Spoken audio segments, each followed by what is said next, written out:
تمنا وصل کی ناول ایپیسوڈ نمبر 3 کی طرف چلتے ہیں ناظرین۔ آج کے ایپیسوڈ بہت ہی رومانٹک اور ایموشنل ہونے جا رہی ہے۔ ناظرین اپنے لائکس اور کمنٹس کا اظہار ضرور کیا کریں تاکہ ہماری حوصلہ افزائی ہو سکے۔ بارات کی روانگی میں کچھ ہی گھنٹے باقی ہیں۔ عادی انہوں نے یاد دہانی کروائی تھی، کیا میرا جانا ضروری ہے ماما جان؟ وہ بیزاری سے پوچھ رہا تھا، تمہارے سگے بھائی کی شادی ہے اور تم پوچھ رہے ہو کہ جانا ضروری ہے؟ تمہیں معلوم تھا کہ گھر میں شادی ہے، کسی اور کی نہیں، اپنے ہی بھائی کی، اور پھر بھی تم چھٹی نہیں لے سکتے تھے۔ سعدیہ کی اس بات پر اپنا غصہ ضبط نہ کر سکی تھی۔ چھٹی لے چکا تھا لیکن اچانک ہی ایمرجنسی، اس نے انہیں شانت کرنا چاہا۔ ہسپتال میں ایک اکیلے تم ہی ڈاکٹر نہیں ہو عادی، اور تم سے پہلے بھی ان کے کام چل رہے تھے، ایک دو دن سے کیا فرق پڑ جانا تھا؟ ان کا غصہ تو ختم ہو گیا تھا لیکن بولے بنا نہیں رہ سکی۔ ماما جان ایک کیس صرف میں ہی دیکھ سکتا ہوں، پلیز۔ وہ محبت سے ان سے لپٹ گیا۔ میں الارم لگا کر سو جاتا ہوں، نکلنے سے 1 گھنٹہ پہلے جاگ جاؤں گا۔ بھلا کیسے ممکن ہے کہ میں نہ جاؤں؟ اتنی دیر میں اب وہ مسکراتی ہوئی باہر نکل گئی۔ تم دونوں بھائیوں نے ہی مجھے اچھی طرح تنگ کرنے کی قسم کھا رکھی ہے اور کبھی کوئی موقع بھی ہاتھ سے نہیں جانے دیتے۔ کیوں؟ ہادی نے کیا کہا ہے اب؟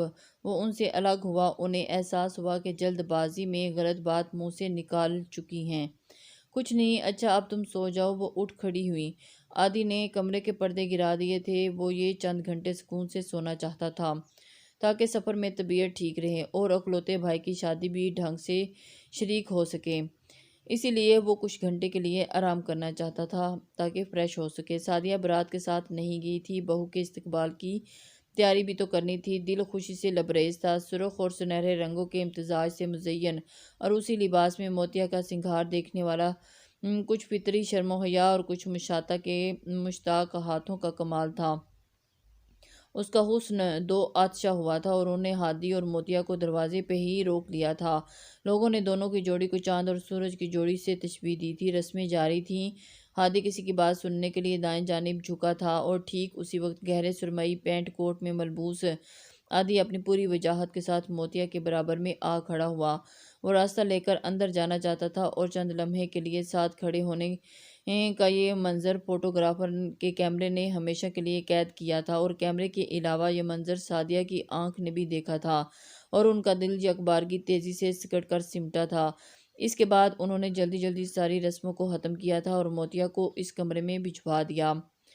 سفر کی تھکان کی وجہ سے ہادی کو پھر سے بخار محسوس ہونے لگا۔ عادی نے اسے گرم دودھ کے ساتھ 2 پین کلرز دیے تھے تاکہ صبح ولیمے تک اس کی طبیعت سنبھل جائے۔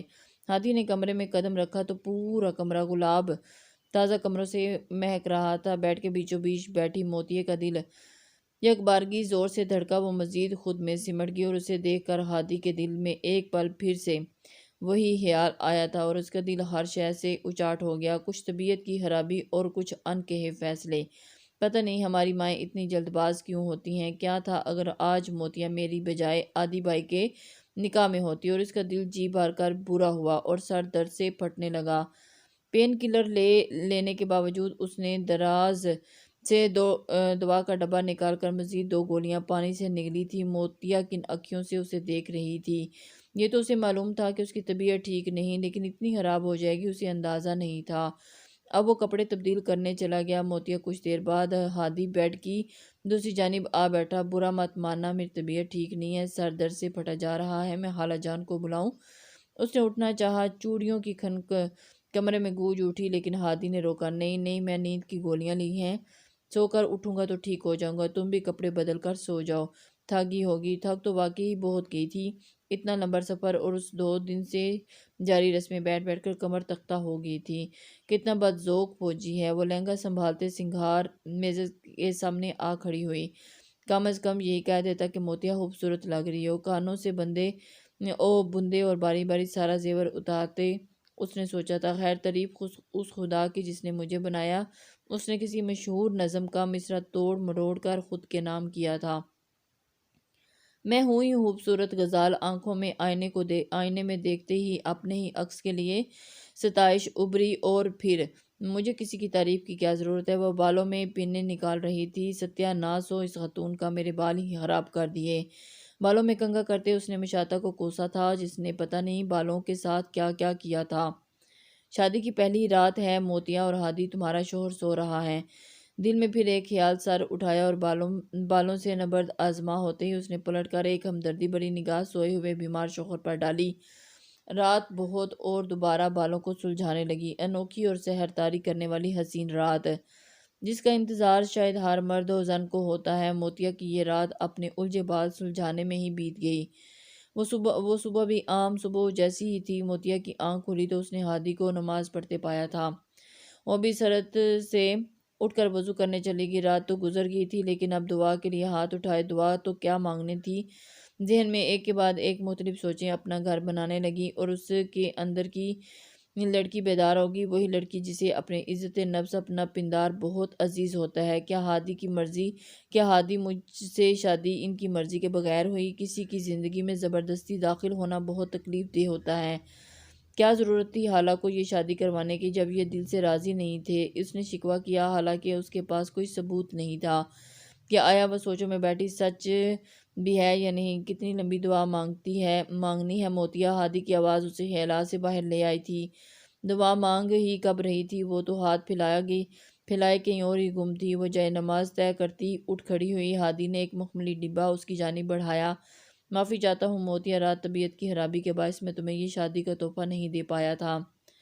ہادی کو صبح ہی اس کی مخملی ڈبی کا خیال آیا تو جو کل رات سعدیہ نے اسے دیا تھا۔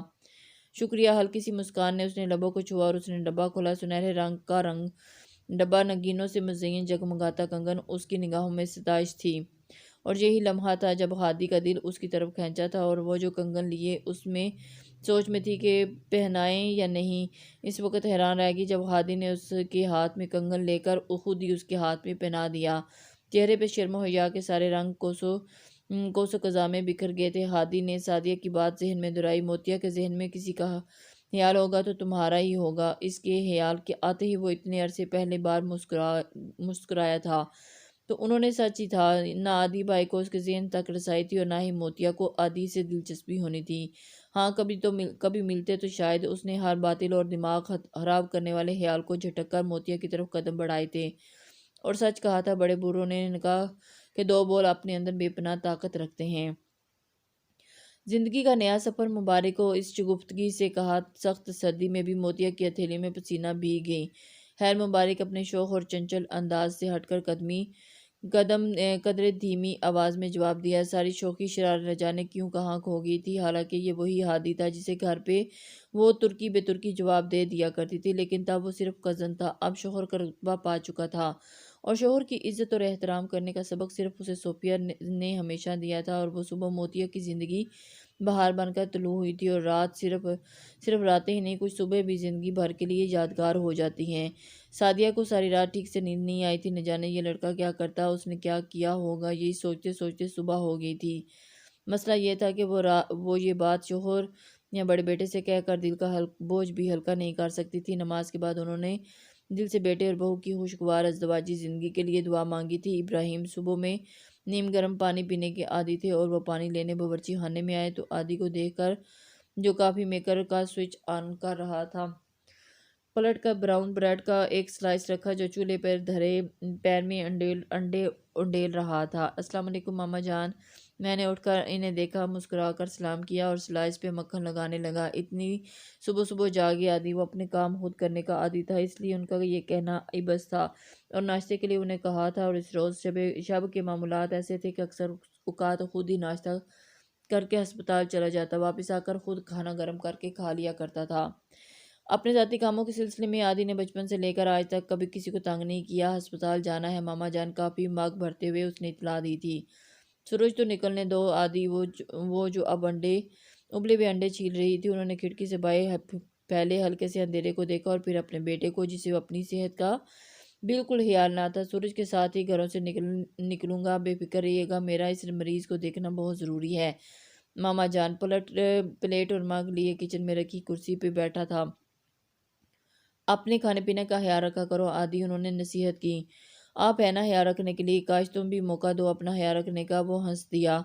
ہادی ہے نا آپ سے اپنا خیال رکھوانے کے لیے آدھی تعلیم کے سلسلے میں پھر اسپیشلائزیشن کے لیے زیادہ تر گھر سے باہر ہی رہا تھا، اور پھر اس کے برعکس ہادی فوج میں آنے سے پہلے ہی گھر ہی رہا کرتا تھا۔ یہی وجہ تھی کہ اس نے ہر معاملے میں سعدیہ کو خوب تنگ کیا تھا۔ اب موتیا آ گئی ہے، اس کا خیال رکھنے والی موتیا۔ وہ کچھ سوچنے لگا، کیا ہوا؟ سعدیہ کو لگا جیسے کچھ انہونی ہونے والی ہے۔ نکاح نامے پہ میں نے دیکھا تھا، وہ تو موتدا لکھا ہوا تھا۔ اس کی بات سن کر انہوں نے سکھ کا سانس لیا۔ دل کا چور ہی تھا، شاید مبتدا ہی نام ہے، یہ تو پیار سے سب موتیا کہتے ہیں۔ مجھے سمجھ نہیں آتی کہ لوگ اتنے مشکل نام رکھتے ہی کیوں ہیں، جبکہ پکارے نہیں جاتے اور عرفیت رکھنی پڑتی ہے۔ وہ سر جھٹک کر کہتے کافی پینے لگا۔ بھئی پیار سے نام دینے میں ہی حرج کیا ہے؟ جو نام پیار سے دینا ہے وہی نام رکھ دیا جائے تو بھی کیا مذائقہ ہے؟ آپ کو معلوم ہے نام کا کتنا اثر پڑتا ہے شخصیت پہ؟ اوف! انہوں نے بے ساختہ ماتھے پہ ہاتھ مارا۔ اب بس کرو آدی، پہلے تمہاری ڈاکٹری آئے دن گل کھلاتی ہے اور اب یہ نفسیات۔ وہ ہنس پڑا اور بولا، میں سوچ رہا ہوں کہ نفسیات میں بھی ایک اضافی ڈگری لے لوں۔ ڈاکٹر عادی ابراہیم سائیکیٹرسٹ بھی ہو جائیں گے۔ سعدیہ نے ٹرے میں پانی کا گلاس رکھتے ہی پلٹ کر اسے دیکھا، فوراً بولی، ایک بات کان کھول کر سن لو عادی، جو کرنا ہوا یہیں رہ کر کرنا، میں نے ملک سے باہر کہیں نہیں جانے دینا تمہیں۔ اس نے کوئی جواب دیے بنا خالی مگ اور پلیٹ دھو کر رکھی۔ سعدیہ نے کچھ نہ کہا، جانتی تھی وہ اپنے کام کرنے میں ملازمین کا محتاج نہیں رہتا۔ میں نکلتا ہوں ماما، ولیمہ کس ہوٹل میں ہے بھلا؟ سعدیہ نے ہبکی اور حیرت سے اسے دیکھا اور شرارت سے ہنستا ہوا باہر نکلتا چلا گیا تھا۔ وہ بھی اس کی شرارت سمجھ کر مسکرا دی۔ موتیا رنگ کے شرارے میں موتیا کا حسین سراپا دھمک رہا تھا۔ سعدیہ اس کے چہرے پہ سجی مسکان سے اندازہ نہیں لگا پا رہی تھی کہ آیا وہ واقعی خوش تھی یا پلٹ کر دور دوستوں کے نخرے میں کھڑے ہادی کو دیکھا جو سیاہ ڈنر سوٹ میں روشن رات کی طرح رنگ چرائے ہوا تھا، اور اس نے دل ہی دل میں اس کی نظر اتاری تھی اور پھر حال میں مرکزی دروازے پہ نگاہیں مرکوز کیں۔ عادی کا ابھی تک کچھ پتہ نہیں، بس آدھا گھنٹہ پہلے فون پہ اطلاع دی تھی کہ پہنچ رہا ہوں۔ گھڑی دیکھتی وہ مہمانوں کی جانب متوجہ ہوئی، یہ ابراہیم اور سعدیہ کا بڑا بیٹا عادی ہے نا؟ ڈاکٹر عادی ابراہیم، انہوں نے چند خواتین کو کہتے سنا۔ بالآخر وہ آ ہی گیا تھا۔ یار ہادی، تم مانو نہ مانو تم کبھی بھی عادی کا مقابلہ نہیں کر سکتے، ہادی کے دوست حاشر نے کہا تھا۔ ہادی نے رخ موڑ کر بھائی کو دیکھا۔ گہرے نیلے رنگ کے 3 پیس سوٹ میں میرون ٹائی لگائے، بال جیل لگا کر سلیقے سے جمے ہوئے، اپنے مخصوص انداز میں ہلکی بڑی شیو کے ساتھ عادی کے ساتھ مسکراتے ہوئے حال میں قدم رکھا۔ مجھے ان سے مقابلہ کرنا بھی نہیں ہے، میں اپنے بھائی کو ہر مقام پر بنا کسی مقابلے کے خود سے بدتر مانتا ہوں، ان جیسا کوئی نہیں ہے۔ ان کے لفظ میں عادی ابراہیم کے لیے احترام اور محبت کا جذبہ ٹھاٹھے مار رہا تھا۔ وہ آگے بڑھا اور دونوں بھائی گرم جوشی سے بغل گیر ہوئے۔ کئی لوگوں کے سیل فونز کے کیمرے حرکت میں آئے تھے۔ سعدیہ نے لوگوں کو کہتے سنا تھا کہ عادی نے قدم رکھتے ہی محفل لوٹ لی تھی۔ انہیں اب اس کے دل کی محفل لوٹنے والی کی تلاش تھی۔ ہادی اور موتیا اسٹیج پر تھے جب عادی وہاں آیا تھا۔ السلام علیکم موتدا۔ وہ تو اپنا پورا نام سن کر حیران رہ گئی تھی، بہت کم لوگ اس کے اصل نام سے واقف تھے۔ عادی بھائی کو کیسے پتہ چلا؟ وہ تو ان سے کبھی ملی بھی نہیں تھی۔ بچپن میں کبھی اسلام آباد آنا ہوتا تو ہمیشہ یہی پتہ چلتا کہ وہ ہاسٹل میں ہے، یہاں ہے، وہاں ہے وغیرہ۔ عادی نے بھی شاید ان کی حیرت بھانپ لی، مسکرا کر بولا، اتنا خوبصورت منفرد نام ہے، موتیا کیوں پکاروں؟ عادی بھائی کو ہمیشہ سے انفرادیت متاثر کرتی ہے، ہادی نے بتایا، اس کی باتوں سے میں مت آنا، یہ میرے متعلق کچھ بھی اول پول کہتا رہتا ہے۔ عادی نے کہہ کر کوٹ کے اندرونی جیب سے ایک لفافہ نکالا اور ہادی کو دیا۔ یہ کیا ہے بھائی؟ وہ کہتے ہوئے بند لفافہ چاک کرنے لگا۔ دبئی کے 2 ریٹرن ٹکٹس تھے، میری طرف سے تم دونوں کا شادی کا تحفہ، خوش رہو عادی نے تہ دل سے کہا۔ ہادی ٹکٹ تھام لیے تھے اور سعدیہ بغور اس کے چہرے کے تاثرات کا جائزہ لیا تھا، دل کے انجانے خدشات کا شکار تھی۔ کچھ دن لگیں گے، وہ سب بھول جائے گا، سعدیہ نے خود کو تسلی دی اور ہر خدشے کو دل سے نکال دیا تھا۔ ولیمے سے اگلے دن ہی ہادی کو اس کے آفیسرز کی کال آ گئی اور واپس بلا لیا گیا۔ حالات کشیدگی اختیار کر گئے تھے اور اسے بلاوے پہ دل مانو گویا شکر کا کلمہ پڑا تھا۔ ابھی تک وہ اس نئے رشتے کے لیے خود کو تیار نہیں کر پا رہا تھا، جتنا موتیا کے قریب ہونے کی کوشش کرتا اتنا دل و دماغ میں جنگ چھڑ جاتی۔ اس وقت کا بلایا جانا اسے اپنے لیے رحمت ہی لگا تھا۔ اس نے عصر کی نماز پڑھ کر اللہ کے آگے ہاتھ پھیلا کر دعا مانگی تھی، پھر سوچ کر بائک لی اور عادی کے ہسپتال کی طرف چلا گیا۔ فارغ ہی تھا اپنے کمرے میں بیٹھا کسی مریض کی کیس ہسٹری دیکھ رہا تھا۔ عادی اسے دیکھ کر حیران ہوا تھا۔ تم یہاں؟ عادی فائل رکھی اور اپنی جگہ پر اٹھ کر اس کا استقبال کیا۔ کیا بھائی؟ اتنی محبت پہ اس کا دل خوش ہو گیا۔ کہیں موتدا سے جھگڑا کر کے تو نہیں آئے؟ عادی کا اشارہ کس جانب تھا وہ بخوبی سمجھ گیا تھا۔ بچپن میں جب بھی عادی ہاسٹل نہیں گیا تھا، عادی کا اگر کسی دوست سے جھگڑا ہو جاتا تو ہمیشہ اسی کے پاس آتا تھا۔ وہ ہمیشہ اس کے جھگڑے ختم کروایا کرتا تھا۔ اس نے عادی کو مزید کہتے سنا، دیکھو بیٹا، اگر یہی معاملہ ہے تو معاف رکھو، میاں بیوی کے جھگڑے میں نہیں پڑنے والا۔ شرارت سے کہتے اس نے ہاتھ اٹھا دیا۔ آپ بنا بھائی وہ نہ چاہتے ہوئے بھی ہنس پڑا۔ عادی نے ہادی کے لیے چائے اور اپنے لیے کافی کا آرڈر دیا تھا۔ میرے آفیسر کال آئی تھی، مجھے کل واپس جانا ہے۔ پیپر ویٹ گھماتے ہوئے اس نے اطلاع دی۔ عادی نے چونک کر اسے دیکھا، وہ بہت چپ سا تھا۔ عادی سمجھ سکتا تھا ہادی اس کے ہاتھ میں پیپر ویٹ لیا تھا۔ تم اس شادی سے خوش ہو؟ ہادی نے گھبرا کر بھائی کو دیکھا جس کی نظریں اسی پہ ٹکی تھیں۔ آپ کو کیا لگتا ہے کہ میں خوش نہیں ہوں؟ وہ سوال پہ سوال مت کرو، جو پوچھا ہے اس کا جواب دو۔ پینسل میں ہاتھ گھماتے کرسی پہ جھولتے اس کی گہری نظر ہادی پہ تھی۔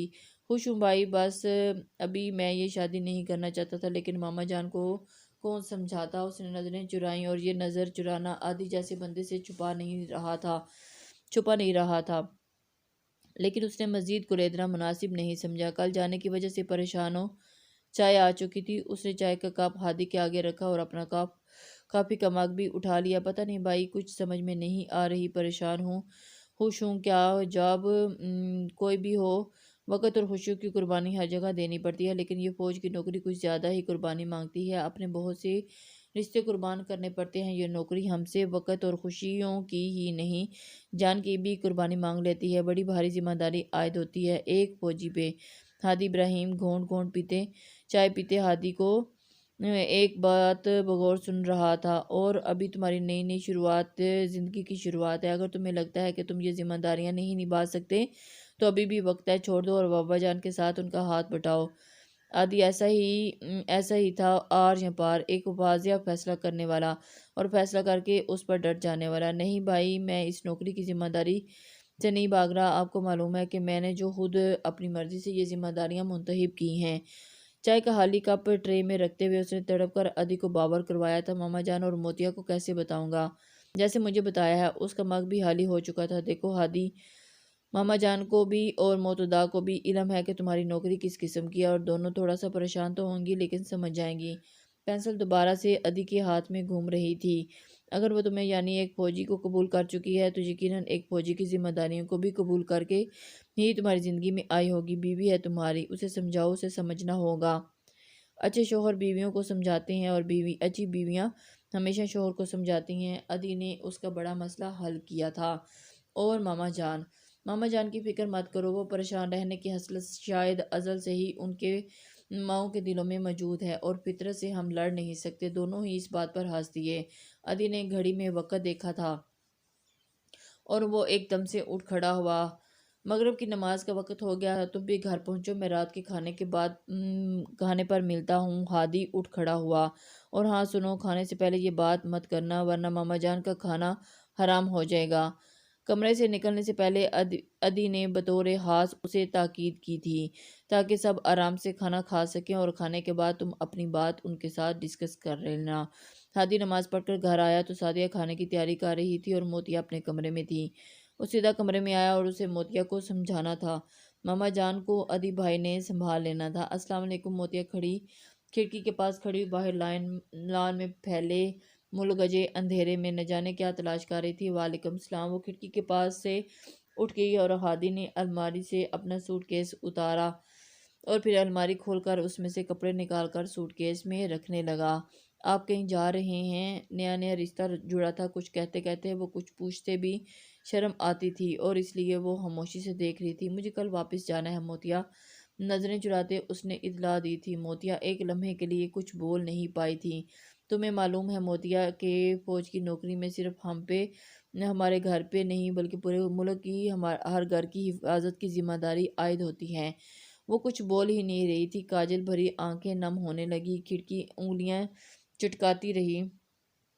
ہادی نے اپنا سامان باندھا اور آخر میں بیڈ کی دائیں جانب والے میز سے ایک ڈائری، سفید رنگ کا خوبصورت پین اور نقرئی رنگ کی بیش قیمت کلائی پر گھڑی نکالی تھی۔ تینوں چیزیں خریدنے والے کا شاندار ذوق نشاندہی کر رہی تھی۔ یہ تینوں چیزیں بھائی میرے لیے جرمنی سے لائے تھے موتیا۔ اس کا دھیان بٹانے کے لیے ہادی نے گفتگو کا سلسلہ جوڑا۔ انہیں معلوم ہے کہ مجھے ڈائری لکھنا پسند ہے۔ یہ گھڑی ہمیشہ مجھے ان کی اپنی زندگی میں ہونے کا احساس دلاتی ہے۔ ڈائری اور فاؤنٹین پین سوٹ کیس میں رکھ کر اس نے گھڑی کلائی میں باندھی تھی اور آگے بڑھ کر موتیا کے دونوں ہاتھوں کو تھام لیا۔ مجھے معاف کر دینا موتیا، اور اپنے اسی لیے بیڈ پہ بیٹھا وہ بے جان پتلے کی مانند اس کے سامنے بیٹھی تھی۔ تم بہت اچھی ہو موتیا، اور اچھی لڑکیوں کی طرح ایک خوبی یہ بھی ہوتی ہے کہ وہ اچھی بیویاں بھی ہوتی ہیں۔ اور اس کے ہاتھوں میں لیے آہستہ آہستہ بول رہا تھا، اور اچھی بیویاں شوہر کو سمجھتی ہیں۔